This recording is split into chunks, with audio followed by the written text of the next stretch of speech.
Olive. Bienvenue sur Radio Olive, la radio des PSiens confinés, mais pas démoralisés.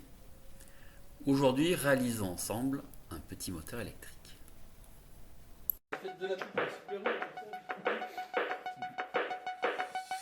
Sounds like combat hell, you're a tough, I guess you should know that you're not alone. Don't mess with the wrong guy, don't speak, don't ask why you shouldn't try to quick look around. Don't want to insist, now comes down to this, you twist both your wrists if you try to resist. Reload, aim and miss, reload, aim and miss, reload, aim and miss, well I'm taking the piss. I give it what I let. Interprétons maintenant cette expérience. La pile a pour rôle de faire circuler un courant dans les deux parties du fil de cuivre. Ce courant va aller du pôle positif vers le pôle négatif. Au passage, il passe par l'aimant qui est conducteur.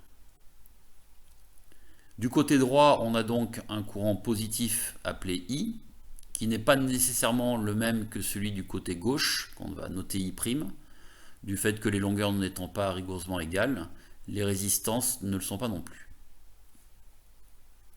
Le rôle de l'aimant, c'est de créer un champ magnétique. Tel qu'il est positionné sur le schéma, c'est-à-dire avec le pôle sud sur la face du haut et le pôle nord sur la face du bas, eh bien, le champ magnétique est tel qu'il est représenté sur le schéma. Il sort du pôle nord pour entrer par le pôle sud.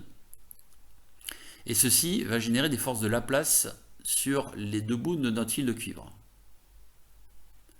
Du côté droit, pour un élément de fil de longueur dl, on va avoir une force idl vectorielle B, et du côté gauche, une force I'dl' vectorielle B'.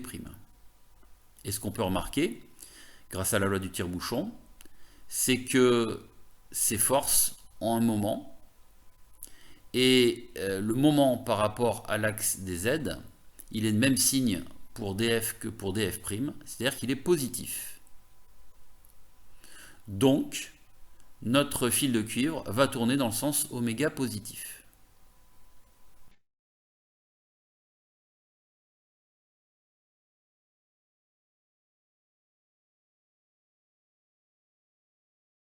C'est le principe du moteur électrique à courant continu, même si ici, le moteur qu'on a créé est très basique. Et évidemment, ne tient pas la route très longtemps du fait qu'on va décharger très rapidement la pile dans le fil de cuivre de résistance très faible. On aurait pu recommencer l'expérience mais en inversant les pôles de l'aimant. Dans ce cas-là, bien évidemment, le champ magnétique est dans le sens opposé à la première expérience, ainsi que les forces de Laplace. Du coup, le fil de cuivre tournerait dans le sens oméga négatif.